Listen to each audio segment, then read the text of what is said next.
The alarm siren screamed across New Haven Colony like wounded animals. Commander Sarah Chen ran through the corridors of the command center, her boots echoing against metal floors. Outside the reinforced windows, the sky burned orange and red. Ships were falling from the heavens, trailing fire and smoke.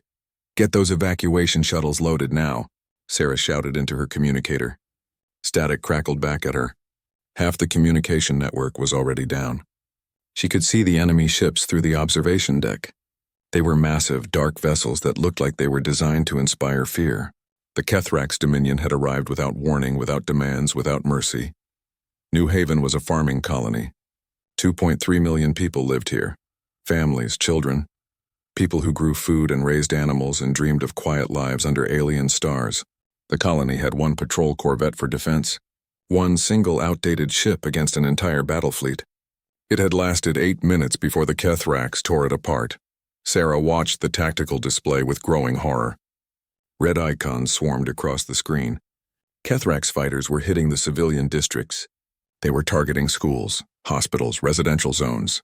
This was not a military operation. This was extermination.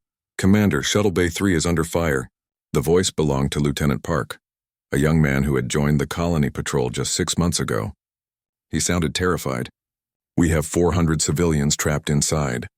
The Kethrax are bombing the landing pad." Sarah's hands curled into fists. "Reroute them to Bay 7. We'll hold the line there as long as we can." But there was no line to hold. New Haven had farming equipment and construction vehicles. The Kethrax had weapons that turned buildings into glass craters. The math was simple and brutal. Through the window, Sarah saw a civilian transport try to lift off from the southern district. It rose maybe 50 meters before a plasma bolt caught it. The ship exploded in a ball of blue fire. Pieces rained down onto the city below. Sarah closed her eyes, but she could not close her ears. The screams came through every open channel. On the flagship of the Kethrax fleet, Admiral Zarthok watched the destruction with satisfaction. The Kethrax were tall beings with 4 arms and scales that shimmered like oil on water. Zarthok had commanded fleets for 30 years. He had conquered 17 species. Humans would be the 18th. "The colony is nearly pacified," reported his tactical officer. "Minimal resistance. Their defensive capabilities are pathetic." Zarthok nodded slowly. "Humans are soft. They have spent a century talking and negotiating with the Galactic Council. They have forgotten how to fight. They have forgotten how to bleed. Should we accept surrenders?" asked the tactical officer. "No." Zarthok's voice was cold. "We will make an example here. The other human colonies will see what happens to those who refuse the Dominion. They will surrender without firing a shot." The tactical officer hesitated. "Sir, intelligence reports suggest humans have a violent history. Their homeworld has seen many wars." Zarthok laughed, a sound like rocks grinding together. "Ancient history. A species does not change its nature in a mere century, you say. I say a century of weakness has made them lambs. We will shear them like lambs." Back on New Haven, Sarah had managed to get 6 shuttles off the ground. 6 shuttles carrying maybe 3,000 people total. There were still more than 2 million colonists on the planet. The numbers crushed her spirit, but she kept moving, kept trying, kept fighting. "Commander, we have incoming." Park's voice cracked. "They're hitting the command center." The building shook. Dust fell from the ceiling. Sarah grabbed the edge of the console to steady herself. The lights flickered and died. Emergency power kicked in, bathing everything in red light. "All personnel, evacuate the command center," Sarah ordered. "Get to the emergency bunkers. We'll coordinate from there." But even as she said it, she knew the truth. The Kethrax were not going to leave bunkers standing. They were going to burn this world until nothing lived. Sarah made it to the bunker with 15 other survivors. They sealed the heavy doors and listened to the thunder of destruction above them. Someone was crying. Someone else was praying. Sarah sat with her back against the cold wall and thought about her daughter. Emma was 7 years old.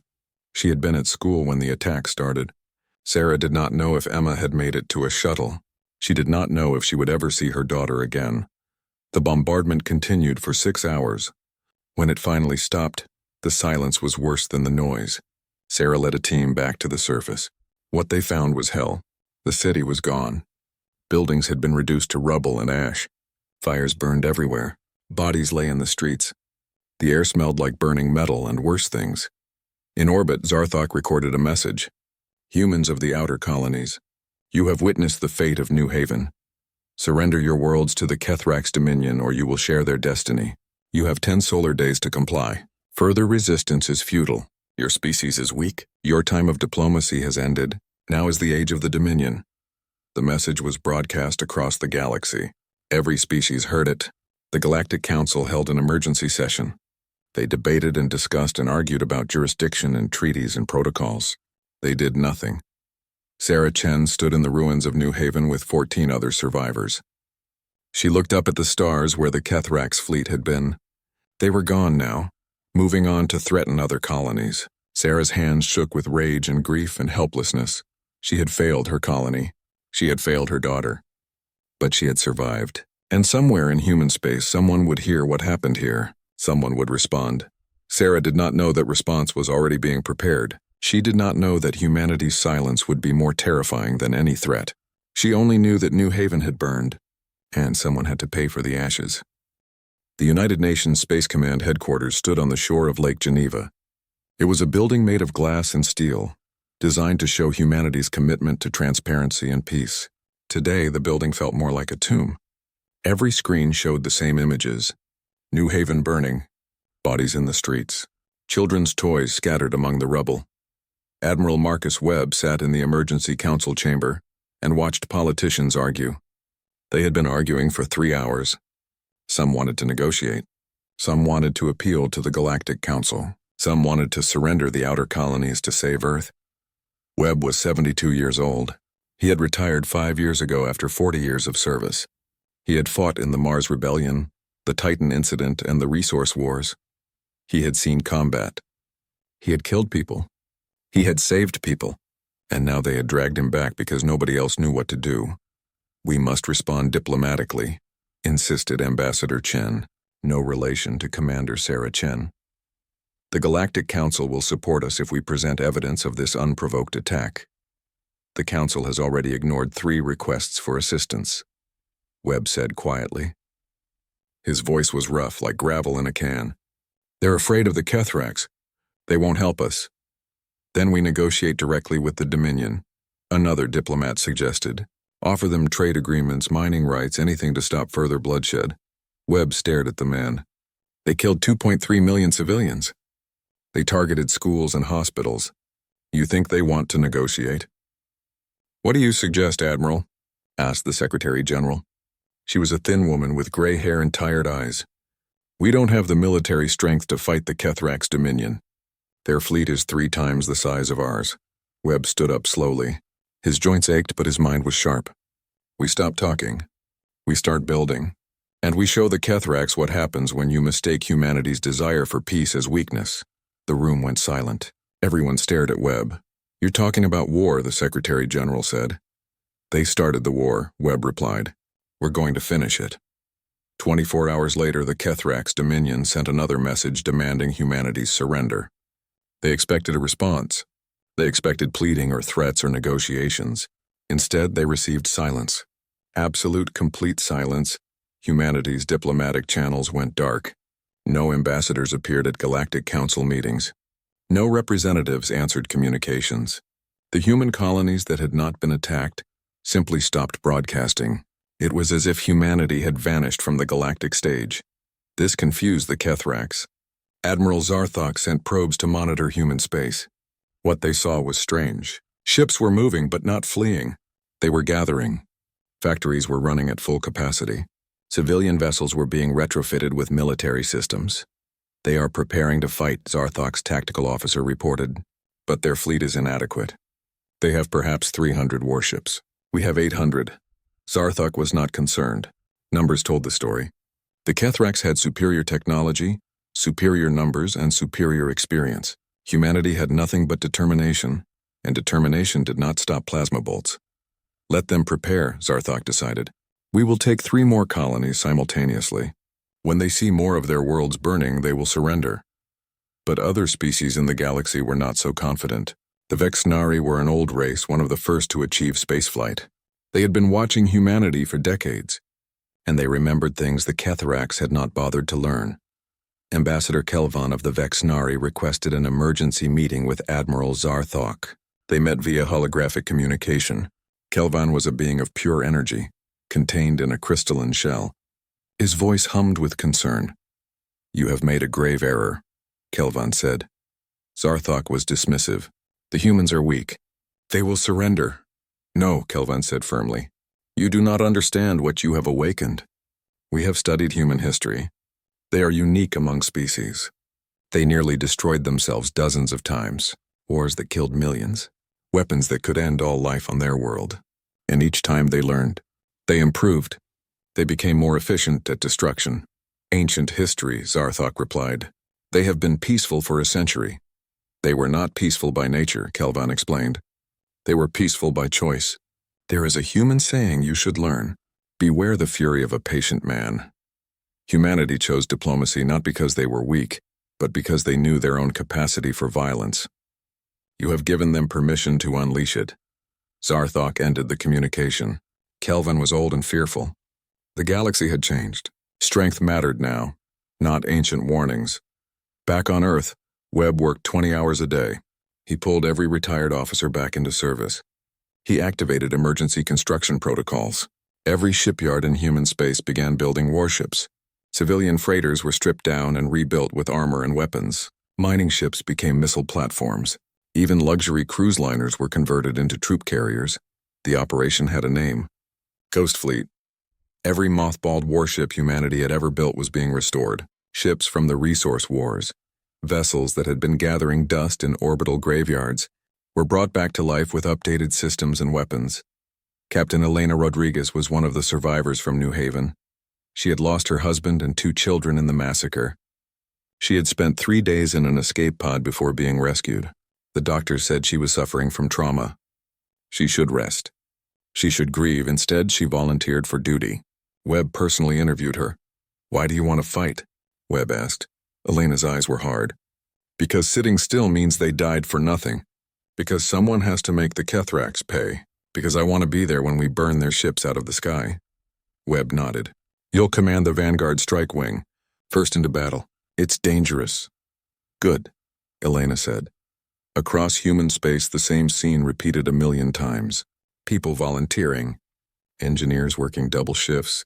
Factories producing weapons around the clock. Humanity had been peaceful. Now humanity was preparing for total war. 3 months after New Haven burned, humanity was ready. 817 warships. Millions of trained personnel. Weapon systems that the Galactic Council had banned as too inhumane, now loaded and armed. Kinetic kill vehicles that could shatter planets. Fusion mines that burned hotter than stars. AI-guided missiles that never missed. The Kethrax thought they were fighting farmers and diplomats. They were about to meet something else entirely. They were about to meet humanity unchained. Webb stood on the bridge of the UNSC Retribution, the flagship of Ghost Fleet. Around him, hundreds of other ships held position. They were ready.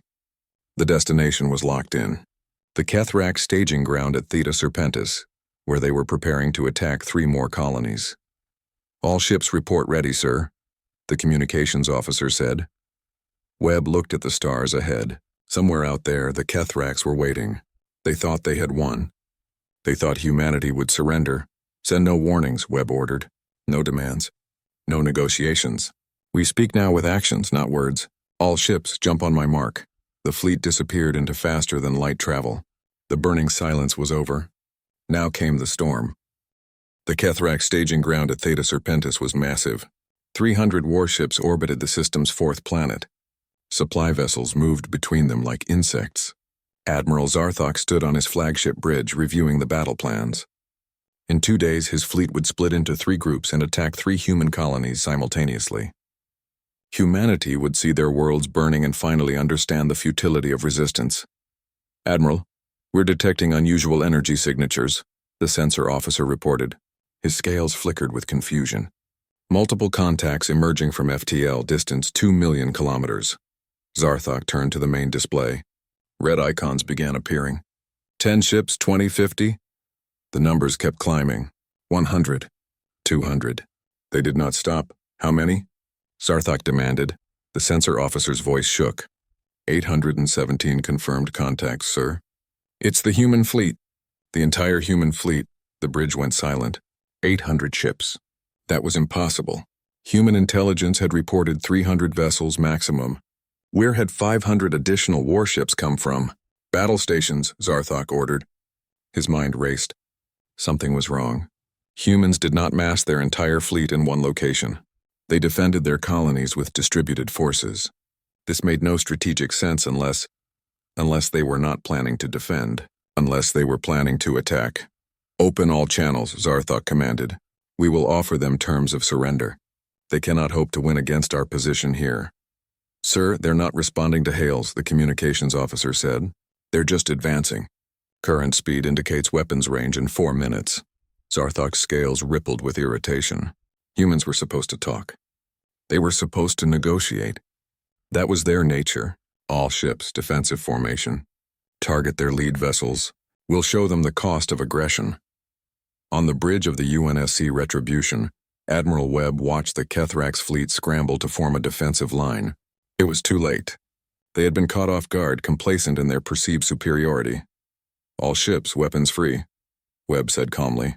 No survivors, no mercy. Remember New Haven. The human fleet opened fire. What happened next was not a battle. It was execution. Humanity had spent 3 months preparing for this moment. Every tactical simulation had been run. Every weakness in Kethrax shielding had been identified.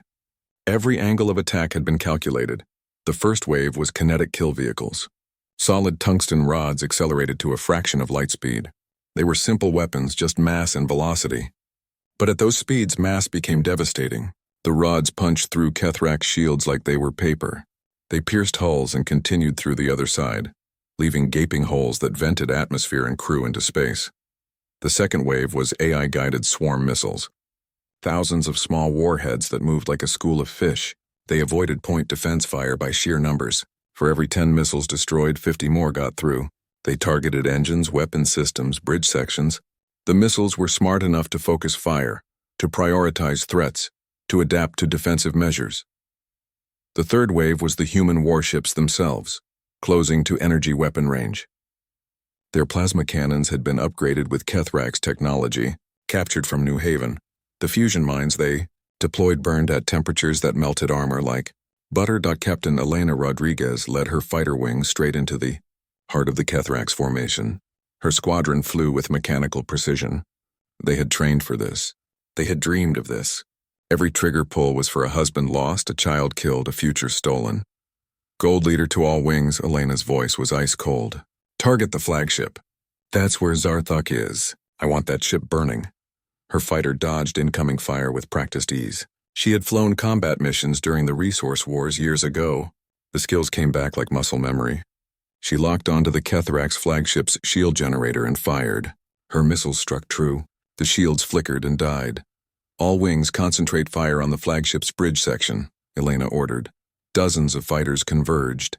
The Kethrax flagship's point defense was good, but not good enough. Missile after missile slammed into the bridge tower. Explosions bloomed like deadly flowers. The tower crumpled and collapsed. On that bridge, Admiral Zarthok struggled to understand what was happening. Half his fleet was gone. The humans were not negotiating. They were not accepting surrenders. His ships tried to signal their submission, broadcasting on all frequencies. The humans simply locked onto those signals and used them as targeting coordinates. All ships retreat, Zarthok ordered. Emergency FTL jump. We can't, sir, his tactical officer reported. The officer was bleeding from a head wound. The humans deployed FTL inhibitors. We're trapped. Zarthok felt something he had not experienced in 30 years of conquest. Fear. Pure animal fear. The humans were not fighting like a military force.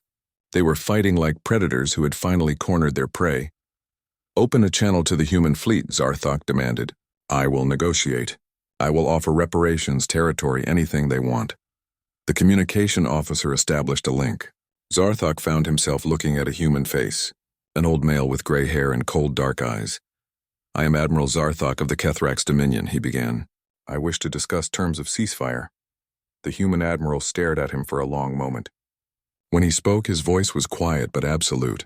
New Haven didn't get to negotiate. They didn't get a ceasefire. 2.3 million civilians didn't get to surrender. Neither do you. The channel closed. Zarthok's ship shuddered as another barrage struck home. He realized with crystalline clarity that he was going to die here. The humans had not come to fight a battle. They had come to send a message. The massacre at Theta Serpentis lasted 43 minutes. When it ended, 300 Kethrax warships were destroyed. Debris filled the orbital space like a metal graveyard. 17 human ships had been damaged. 2 had been destroyed. The exchange ratio was devastating. Admiral Webb watched the last Kethrax vessel explode. Around him, the bridge crew was silent. They had won, but victory tasted like ashes. Webb thought about the cheering he should hear, the celebration, but no one cheered. They had done what was necessary. Nothing more. Communications, open a channel to all Galactic Council members, Webb ordered. Also send this message directly to the Kethrax home system. The channel opened. Webb spoke clearly. This is Admiral Marcus Webb of the United Nations Space Command. Today, the Kethrax Dominion learned that humanity does not surrender. We do not negotiate with those who murder our children. This is not the end. This is the beginning. We are coming for every Kethrax military installation, every shipyard, every weapons facility. The Dominion ends now. He paused, letting the words sink in. To the Galactic Council we say this. You remained silent when we needed you, so we will handle this ourselves. Do not interfere. To all other species we have no quarrel with you, but if you support the Kethrax, you become our enemy. The message ended. Across the galaxy, every species received it. The Galactic Council held emergency sessions. The Vexnari ambassador said 4 words. I tried to warn them. The Kethrax homeworld received the message with panic. Their most powerful fleet had been annihilated in less than an hour. The humans were not stopping. They were not accepting victory. They wanted blood. Webb stood on the bridge of the Retribution and looked at the debris field. Somewhere in that wreckage was Admiral Zarthok's body, the being who had ordered New Haven's destruction. It was not enough. It would never be enough, but it was a start. Set course for the next Kethrax system, Webb ordered. All ships maintain combat readiness. The war has just begun. The war lasted 6 months. 6 months of humanity systematically dismantling the Kethrax Dominion system by system, installation by installation, ship by ship. It was not a war of conquest. It was a war of demolition. Admiral Webb's strategy was simple and brutal. Ghost Fleet would jump into a Kethrax system, destroy all military assets, then move to the next system. They did not occupy territory. They did not take prisoners unless those prisoners surrendered immediately. They simply removed the Kethrax ability to make war. The second target was the shipyards at Kethrax Beta. Humanity arrived with 600 ships. The shipyards were massive orbital structures, capable of building 50 warships simultaneously. They were defended by 200 Kethrax vessels and extensive fixed defenses. The battle lasted 2 hours. The human fleet used a new tactic. They deployed electronic warfare ships that jammed Kethrax communications. Without coordination, the defending fleet fell into chaos. Human warships picked them apart methodically. When the military vessels were destroyed, Webb gave a 30-minute warning for all civilian workers to evacuate the shipyards. Then he destroyed them. Fusion mines turned the orbital structures into expanding clouds of plasma and metal. Decades of construction disappeared in minutes. The third target was the military academy on Kethrax Gamma. It was where the Dominion trained its officers and developed new weapons technology. Captain Rodriguez led the assault personally. Her ground forces landed with precision. They captured the academy with minimal casualties on both sides. Rodriguez stood in the main hall where Kethrax officers had learned the art of war. She thought about her children, who would never learn anything again. She thought about the 2.3 million people of New Haven who had died for nothing. Her hands shook with rage. Burn it, she ordered. Every building, every file, every piece of equipment.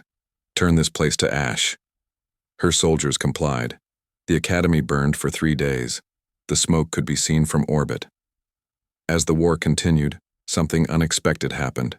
Other species began supporting humanity.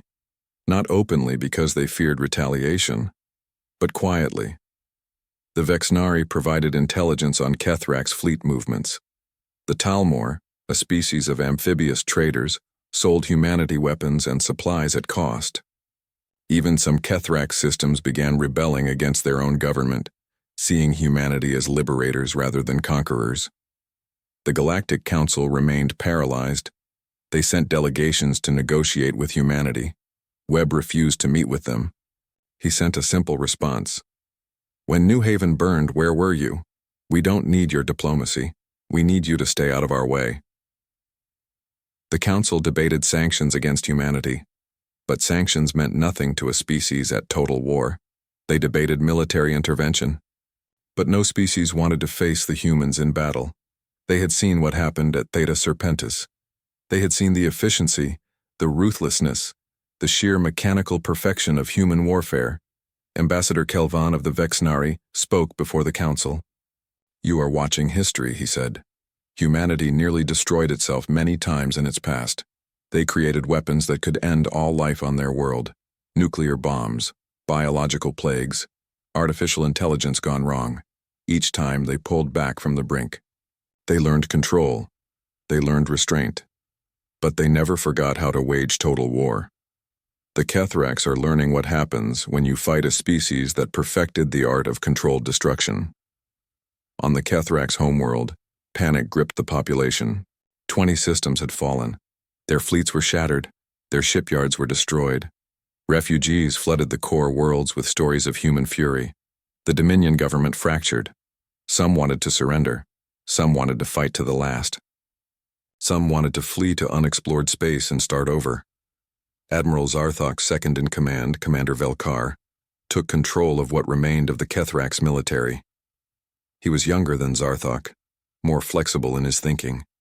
He had studied the human attacks carefully. He knew conventional battle was suicide, so he planned something different. Velkar gathered every remaining Kethrax ship and brought them to the homeworld. He fortified the planet with every defensive weapon available. He placed military installations inside civilian population centers. He made the homeworld a fortress that could only be taken at terrible cost. Then he sent a message to Admiral Webb. "You want revenge? Come take it, but you will have to kill billions of Kethrax civilians to reach us. Show the galaxy what you really are. Show them you are no better than we are." Webb received the message on the bridge of the Retribution. He watched it 3 times. Around him, his staff waited for orders. They all knew what Velkar was doing. He was forcing humanity to choose between revenge and morality. "Sir, we could blockade the system," suggested the tactical officer. "Starve them out. It would take longer, but no civilian casualties." "No," Captain Rodriguez said. She had been promoted to admiral after her actions at Kethrax Gamma. She stood beside Webb now, his second-in-command. "They'll use that time to rebuild, to strike at our colonies again. We end this now." Webb looked at her. Rodriguez had lost everything at New Haven. She had every right to want blood, but Webb could see the cost in her eyes. The war was changing them all, making them harder, colder, more like the enemy they fought. "We assault the homeworld," Webb decided. "But we do it the hard way. Ground invasion. We neutralize military targets precisely. We accept higher casualties to minimize civilian deaths. If we become monsters to fight monsters, we've already lost." Rodriguez nodded slowly. "The hard way, then." The assault on Kethrax Prime required 2 months of preparation. Humanity gathered its ground forces. Millions of soldiers prepared to land on an enemy homeworld. The operation would be the largest military action in human history. The casualties would be enormous. But humanity had made its choice. They would not win by becoming the Kethrax. They would win by being better than them, even if it cost more. Even if it hurt more. Even if it meant some of them would not come home. The fleet gathered at the edge of Kethrax space. 800 warships, 2 million ground troops, every piece of equipment humanity could spare. They would assault the Dominion homeworld and end this war once and for all. Webb stood on the bridge and thought about Sarah Chen, the commander who had tried to save New Haven. He wondered if she was still alive.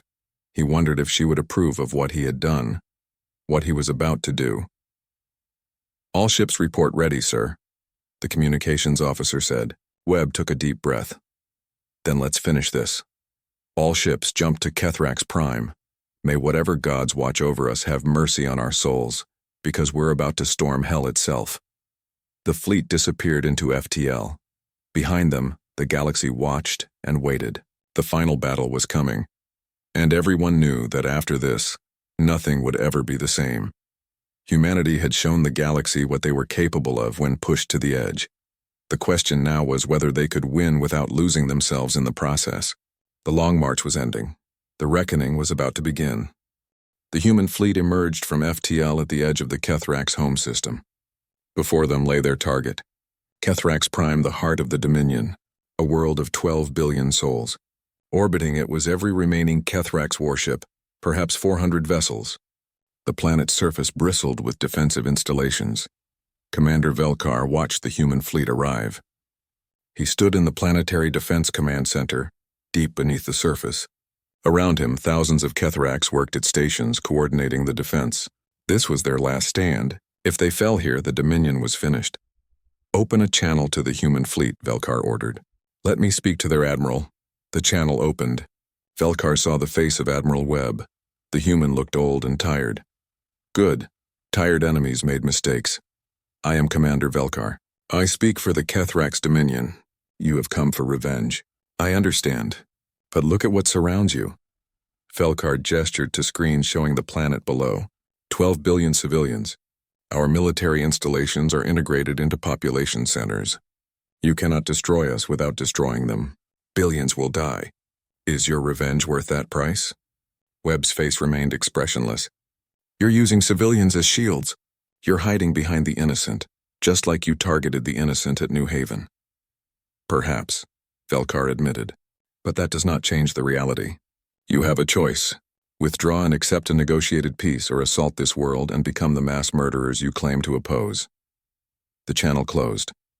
Velkar allowed himself a small satisfaction. The humans were predictable. They valued civilian life. They had rules and ethics. These weaknesses would save the Dominion. On the Retribution, Webb called a command meeting. Admiral Rodriguez, the fleet commanders, and the ground force generals gathered via holographic link. "He's right about one thing," General Martinez said. Martinez led the ground forces. 2 million soldiers ready to land. "We can't bombard the planet without massive civilian casualties. The military targets are deliberately positioned in cities. Then we take them the hard way," Rodriguez said. Her voice was hard. "Ground assault. House to house if necessary. We separate military from civilian and we eliminate the military." "That could take months," another general objected. "And our casualties will be extreme. We could lose half our ground forces." Webb listened to the arguments. He knew what the right choice was. He also knew it was the hardest choice. "We land, we fight on the ground. We accept the casualties. If we bombard this planet, we prove Velkar right. We become no better than the Kethrax. I won't allow that." Rodriguez looked at him. "Sir, some of those soldiers won't come home." "You know that." "I know," Webb said quietly. "But they'll come home as heroes, not war criminals. Give the order. All ground forces, prepare for planetary assault." The invasion began at dawn on Kethrax Prime. 2 million human soldiers descended in landing craft. The Kethrax threw everything at them. Anti-aircraft fire filled the sky. Hundreds of landing craft were shot down, but hundreds more made it through. General Martinez landed with the first wave. His boots hit alien soil and immediately he was in combat. Kethrax soldiers fired from fortified positions. Human soldiers advanced with discipline and coordination. They had trained for this. They used drones to spot enemy positions. They used precision strikes to eliminate threats while avoiding civilian structures. It was slow. It was bloody, but it worked. Admiral Rodriguez led a strike team to capture the Planetary Defense Center. They fought through underground tunnels facing ambushes and traps. Rodriguez moved with purpose. She thought about her children every time she pulled the trigger. Every Kethrax soldier who fell was one less threat to humanity. They reached the command center after 6 hours of fighting. Rodriguez kicked down the door personally. Inside, Commander Velkar stood with a weapon pointed at her. "You should have bombarded from orbit," Velkar said. "You would have won quickly. Instead, you chose the hard way. You chose honor over efficiency. That is why you will lose." Rodriguez raised her weapon. "We chose to be better than you. That's why we've already won," she fired. Velkar fell. The battle for Kethrax Prime lasted 43 days. It was the longest, bloodiest battle of the war. Human casualties were severe. 30,000 soldiers died. Another 100,000 were wounded. But they fought with discipline. They separated military from civilian. They accepted surrenders. They provided medical care to wounded Kethrax soldiers. Slowly, the Kethrax resistance crumbled. More and more soldiers surrendered. Some even joined the humans, fighting against their own military leadership. They had seen that humanity was not there to exterminate them. They were there to end the war. On the 43rd day, the last Kethrax military stronghold fell. General Martinez personally raised the United Nations flag over the Planetary Defense Center. Around him, exhausted soldiers cheered. They had done it. They had won. Admiral Webb landed on Kethrax Prime 3 days later. He walked through the capital city. Buildings showed battle damage, but most were intact. Kethrax civilians watched him pass, some with fear, some with curiosity, some with what might have been gratitude. Webb was brought to a detention facility where the surviving Kethrax leadership was held. In a cell, he found what remained of Admiral Zarthok's inner circle. They had survived the initial battles and fled to the homeworld. Why? One of them asked. Why did you not simply destroy us? You had the power. You had the justification after New Haven. Webb looked at the Kethrax officer. Because we're not you. You killed civilians to inspire fear. We fought soldiers to end a war. You mistook our desire for peace as an inability to wage war. We proved you wrong, but we didn't have to become monsters to do it. 2 weeks later, the peace treaty was signed. The Kethrax Dominion was dissolved. The conquered territories became independent systems. War crime trials were established. Reparations were ordered. The Kethrax would rebuild, but they would do so under galactic supervision. The Galactic Council officially recognized humanity as a major galactic power. They invited humanity to join the council with a permanent seat. Webb attended the ceremony. He gave a short speech. Humanity did not want this war. We tried for a century to build peace through diplomacy. When that failed, we built peace through strength. Let this be a lesson to all species. We will always prefer negotiation over violence, but we will never be helpless again. We will never allow another New Haven. After the ceremony, Webb retired again, this time for good. He returned to Earth and tried to forget the things he had seen and done. The faces of the soldiers who had died under his command haunted his dreams. Admiral Elena Rodriguez stayed in service. She was appointed as the new head of colonial defense. She made sure every human colony had adequate protection. She made sure New Haven would never be forgotten. On the ruins of New Haven, humanity built a memorial, a massive structure of black stone, inscribed with every name of every person who had died. Representatives from across the galaxy came to the dedication. Even some Kethrax attended, former soldiers who wanted to show their respect. Sarah Chen survived. She had been in the bunkers when New Haven burned. She was found weeks after the attack, barely alive. She recovered and became one of the foremost advocates for peace in the galaxy. But she always carried a weapon. She had learned that peace required both the willingness to negotiate and the ability to defend. The memorial inscription read, "Here lie 2.3 million souls who wanted only peace." Humanity answered their deaths with justice, not genocide. We remember them. We honor them. We ensure through our strength that no other species suffers their fate. May all species learn. We will always prefer diplomacy, but we will never be helpless again. Years passed. The Kethrax rebuilt their civilization, but they never forgot the war. Children were taught about humanity's response, not as a tale of monsters, but as a cautionary tale about the price of underestimating others. In the Galactic Council chambers, a saying emerged. There are 3 things in the galaxy that are infinite: the universe, stupidity, and humanity's capacity for both peace and war, and we're not sure about the universe. Humanity resumed diplomatic relations. They became known as a species that would negotiate endlessly for peace, but who would fight with absolute determination when pushed. They were the galaxy's gentle giants, patient, diplomatic, compassionate, until you made them otherwise. And the galaxy never forgot the lesson. Some species are peaceful because they are weak. Humanity was peaceful because they understood exactly how dangerous they could be, and that understanding made them choose mercy. Right up until the moment mercy became impossible. Then they became something else entirely. Something the Kethrax learned about too late. Something the galaxy now respected and feared in equal measure. They became humanity unleashed. and the stars themselves trembled at what that meant.